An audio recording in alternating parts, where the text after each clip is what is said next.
Assalamualaikum warahmatullahi wabarakatuh. Ismi Nur Fatih Akmalia binti Khairuddin.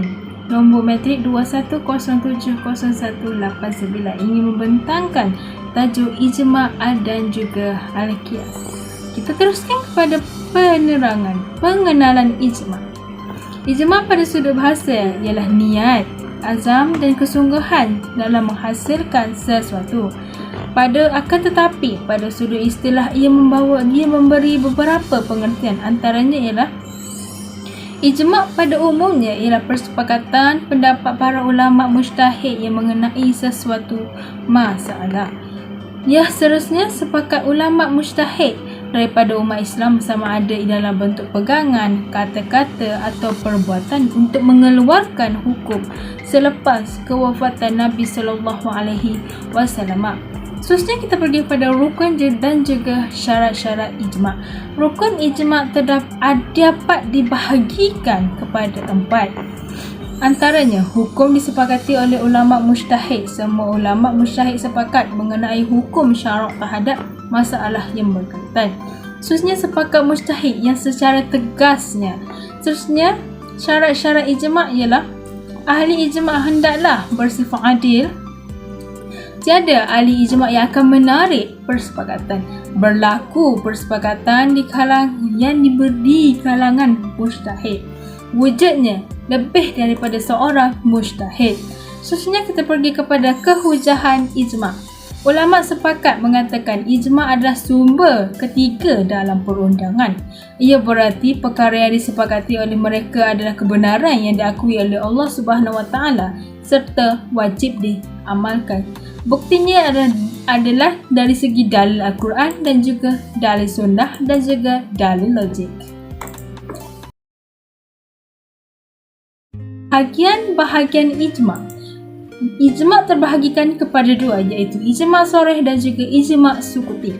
Ijma' soreh ialah persepakatan semua ulama mujtahid pada sesuatu masa tertentu dan masalah hukum tertentu. Ijma' sukuti pula ialah sebahagian sahaja ulama mujtahid yang mengeluarkan pendapat mereka melalui fatwa, sedangkan sebahagian ulama mujtahid lain mendiamkan diri. Ulama yang dapat menerima pendapat hujah zanni mengatakan ulama yang menerima ijma' sukuti ialah sebagai hujah zanni, iaitu pendapat Al-Kharqi daripada mazhab Hanafi dan Imam Amidi daripada mazhab Syafi'i. Alasan mereka kerana berdiam diri sebahagian daripada ahli mujtahid bukan semestinya muafakat dengan pendapat yang telah dikeluarkan. Bahkan berdiam diri adalah tanda setuju dengan pendapat yang dikeluarkan. Seterusnya kita pergi kepada ulama yang menolak. Ulama mazhab yang menolak ijma' sukuti ialah sebahagian ulama Syafi'i, Al-Baqilani dan sebahagian daripada ulama Maliki.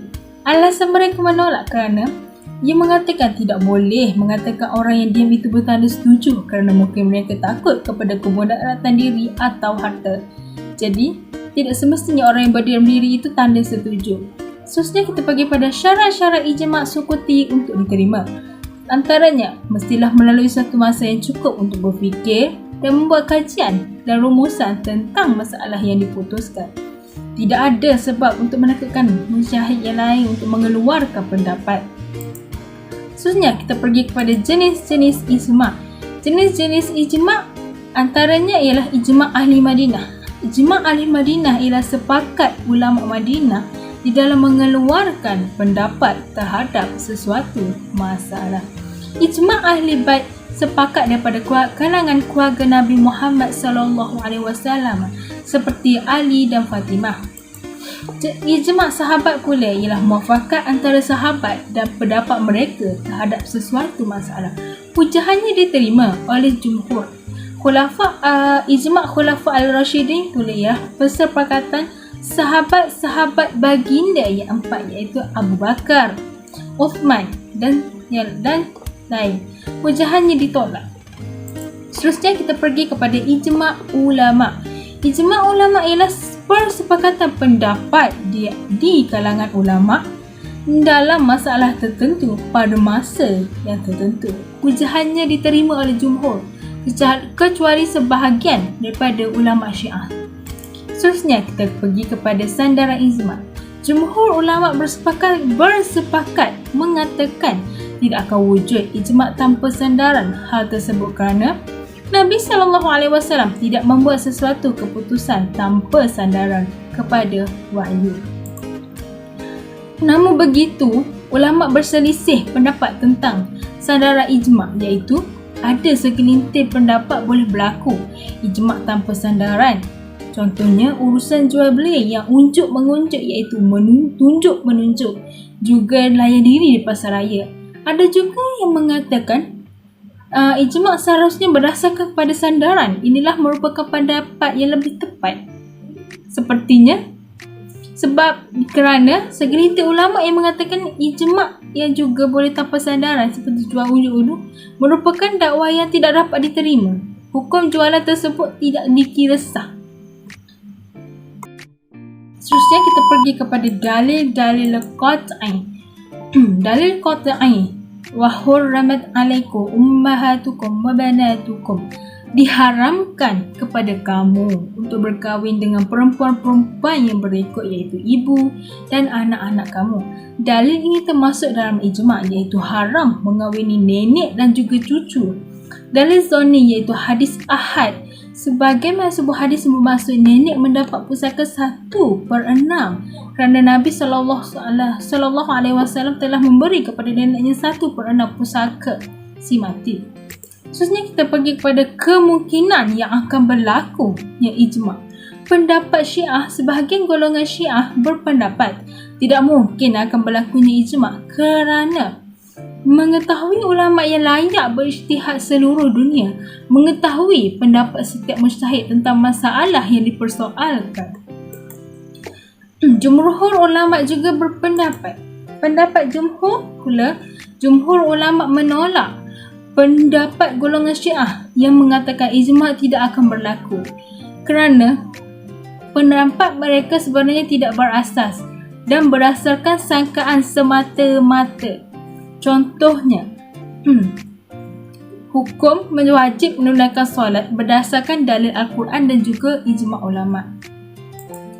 Jumhur ulama berpendapat terjadinya ijma' adalah perkara yang mungkin ia benar berlaku. Jumhur berpendapat demikian dengan membawa alasan dan contoh ijma' yang berlaku dalam kalangan mujtahid. Antaranya, perkahwinan antara wanita muslimah dengan lelaki kafir adalah tidak sah. Haram mengahwini wanita dan mak saudaranya sama ada sebelah bapa atau ibu secara serentak. Seterusnya kita pergi kepada kemungkinan yang akan berlaku ijma' pada masa kini. Berasaskan penelitian dan kajian dapat dirumuskan bahawa ijma' pada masa kini tidak mungkin akan berlaku sebab dan alasan sebagaimana berikut. Ulama mujtahid tidak berada di suatu tempat, malahan mereka tinggal berselerak dan berada di seluruh pelosok dunia. Tidak mungkin semua ulama sepakat dalam mengeluarkan hukum. Sukar untuk mengenali sama ada seorang itu bergelar mujtahid ataupun tidak. Seterusnya kita pergi kepada hukum sekiranya kita mengingkari ijma'. Ijma' mengambil tempat sebagai sumber ketiga dalam sumber perundangan. Ulama berselisih pendapat lagi tentang mengingkari hukum yang berdasarkan ijma'. Sebahagian ulama berpendapat mengingkari ijma' dapat menjatuhkan kufur. Dan juga sebahagian ulama mengatakan seperti Imam Al-Haramain mengatakan bahawa jika kita mengingkari hukum ijma', dia tidak akan menjatuhkan kufur. Sekian daripada tajuk ijma'. Seterusnya kita pergi kepada tajuk Al-Qiyas. Pengenalan kepada Al-Qiyas yang maksud bagi Al-Qiyas pada sudut bahasa ialah ukuran persamaan, iktibar atau pengambil pengajaran dan menyerupai. Pada istilah, Al-Qiyas juga memberi beberapa pengertian. Antaranya menzahirkan persamaan sesuatu perkara yang tidak ada nas tentang hukum dengan sesuatu perkara yang ada nas tentang hukumnya, kerana kedua-duanya mempunyai persamaan pada ilah dan juga hukumnya. Sebagai contoh, Allah mengharamkan minum arak dengan dalil nas dan wajib dikenakan had ke atas peminumnya. Para mujtahid mendapat ilah dan sebab pengharamannya kerana ia memabukkan. Justru ia dikiaskan. Minuman yang boleh memabukkan seperti arak, dia dikira haram, seperti tuak masam, dadah dan pil khayal. Seterusnya kita akan pergi kepada rukun dan syarat-syarat al-qiyas. Rukun asal iaitu sumber hukum asal yang telah ditetapkan dalam Al-Quran dan Al-Sunnah atau ijma'. Asal juga tempat keluar hukum berdasarkan dalil qat'i. Contohnya, arak disabitkan hukumnya berdasarkan Al-Quran. Hukum asal iaitu hukum yang telah ditetapkan dalam Al-Quran dan Al-Sunnah atau ijma'. Hukum asal juga ialah hukum syarak yang terbentuk menerusi dalil yang dikiaskan. Contohnya, hukum haram meminum arak. Seterusnya kita pergi kepada furu'. Furu' atau cabang ialah di mana hukumnya tidak dinyatakan dalam Al-Quran, Al-Sunnah atau ijma'. Contohnya, tuak masam dan pil khayal yang boleh memabukkan dan ia seperti arak. Syarat-syarat untuk hukum asal itu, syarat hukum asal kepada furu', untuk pindahkan hukum asal itu kepada furu'. Pada furu' terdapat ilah yang ada pada asal. Antara lain, furu' adalah sama dengan asal sudut ilah hukumnya. Pada furu' tidak terdapat nas atau ijma' yang menunjukkan sesuatu hukum yang berlawanan dengan al-qiyas. Seterusnya, hukum furu' tidak boleh mendahului hukum asal sudut sabitnya. Sebagai contoh, tidak sah qiyas wuduk terhadap tayammum. Dari sudut wajib, niat dengan ilah, kedua-duanya merupakan bersuci atau beribadat. Qiyas wuduk kepada tayammum dari sudut wajib berniat adalah batal. Jadi maksudnya,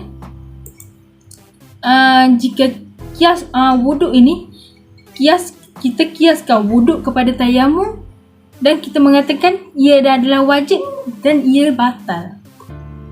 Kerana memang tayamum dan juga berwuduk itu bersuci, akan tetapi ada kekurangannya.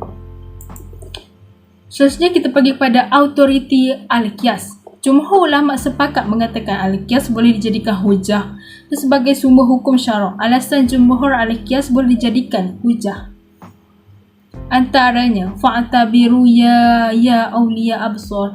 Ambillah iktibar wahai orang-orang yang mempunyai akal. Iktibar dalam ayat tersebut bererti al-qiyas. Untuk itu ayat tersebut memberi isyarat untuk kita mengkiaskannya. Seterusnya kita pergi kepada pembahagian al-qiyas dari sudut i'lah. Al-qiyas mempunyai dua, iaitu al-qiyas al-khafi dan juga al-qiyas al-jali. Al-qiyas al-khafi ialah al-qiyas yang tidak diyakini tentang perbezaan di antara i'lah pada hukum furu' dan asal, serta tidak pasti sama ada ia memberi kesan pada hukum atau sebaliknya. Sebagai contoh, wanita berhaid diharuskan membaca Al-Quran berdasarkan qiyas al-khafi. Akan tetapi, pada qiyas al-qiyas al-jali, ia mengatakan wanita yang berhaid diharamkan membaca Al-Quran. Kerana ia mengatakan bahawa wanita berhaid itu sedang berhadas besar dan diharamkan untuk membaca Al-Quran. Al-qiyas al-jali yang maksud jelas dan ia diyakini perbezaannya di antara i'lah pada hukum cabang atau lebih dikenali sebagai furu'. Sebab itu al-qiyas al-jali ini mengatakan wanita berhaid diharamkan untuk membaca Al-Quran. Seterusnya kita pergi kepada pembahagian al-qiyas pada sudut furu'.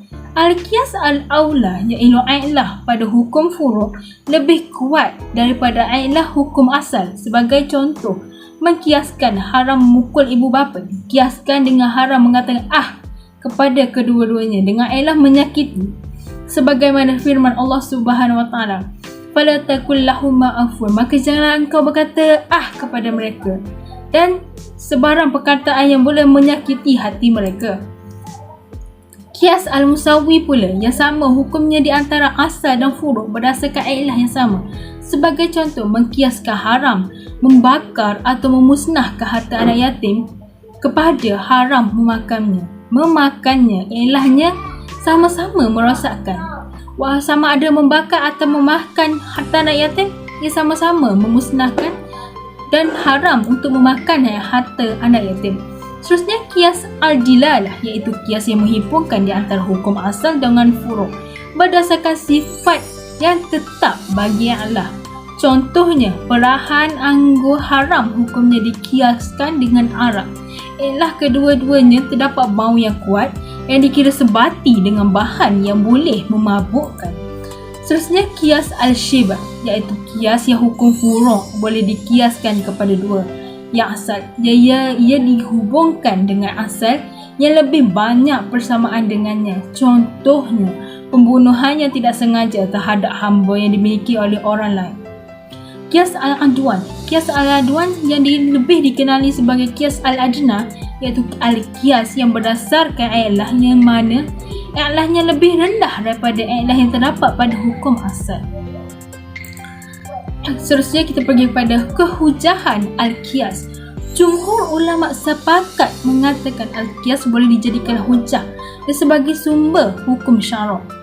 Manakala golongan Mu'tazilah, Zahiri dan Syiah berpendapat al-qiyas tidak boleh dijadikan hujah. Seterusnya kita pergi kepada hujahan bagi golongan yang menerima al-qiyas ini. Hujahan jumhur berpendapat al-qiyas boleh dijadikan hujah berdasarkan dalil Al-Quran, Al-Sunnah, Ijma' dan juga logik akal. Setiap bukti berdasar, setiap kataan yang dikeluarkan terdapat buktinya, iaitu seperti dalil Al-Quran. Terdapat juga dalil Al-Sunnah, dalil Ijma' dan juga dalil logik akal. Jadi apa yang menyebabkan mereka untuk tidak menerima al-qiyas ini? Hujahan jumhur terhadap golongan yang menolak al-qiyas, nas Al-Quran menegah kita untuk mengikuti perkara az-zon, iaitu sebenarnya bermaksud kita ditegah untuk mengikuti perkara zan yang berkaitan akidah sahaja. Adapun perkara yang berbentuk amaliyah sudah disepakati oleh jumhur ulama boleh diikuti dan beramal. Contohnya beramal dengan hadis ahad yang bertaraf zani bukan qat'i. Seterusnya, persoalan-persoalan yang berkaitan dengan al-qiyas. Antara persoalan semasa yang berkaitan dengan al-qiyas yang akan dibincangkan, yang akan diterangkan oleh saya ialah dadah, ganja, pil khayal yang menghidupkan dan benda-benda lain yang boleh menghayalkan serta memabukkan, sama ada dengan cara suntikan, sedut, telan ataupun hidu. Apa yang ingin dijelaskan menerusi nas adalah arak sahaja yang ditetapkan had ataupun sesiapa yang disabit dikenakan hudud 40 sebatan atas dasar memabukkan dan syarat dengan cara meminum. Sedangkan dalam konteks semasa, benda-benda yang memabukkan dan boleh menghilangkan kewarasan akal digunakan sama ada digunakan dalam suntikan atau hidu dan sedut. Seterusnya kita akan pergi pada kesimpulan. Akhir sekali, kesimpulannya, ijma' dan al-qiyas ini mempunyai agak mempunyai persamaan yang sedikit, iaitu apa yang saya kaji, apa yang saya lihat, kedua-duanya masih menggunakan rujukan berdasarkan Al-Quran, Al-Sunnah dan ijtihad. Jika mereka tidak terjumpa masalah, tidak menjumpa jawapan atau tidak dapat menyelesaikan masalah itu dan tidak dapat jumpa jawapan dan penyelesaian daripada masalah itu, mereka akan berijtihad. Kedua-duanya masih menggunakan apa yang digunakan oleh Nabi SAW. Jadi perkara ini perlu diteruskan. Jika kita mempunyai masalah, kita perlulah rujuk kepada Al-Quran, kerana setiap masalah pasti ada penyelesaiannya. Cuma kita perlu usaha untuk mencari jalan penyelesaiannya. Itu sahaja daripada saya. Yang baik itu daripada Allah, yang buruk itu daripada saya sendiri. Syukran, wabillahi taufiq wal hidayah. Assalamualaikum warahmatullahi wabarakatuh.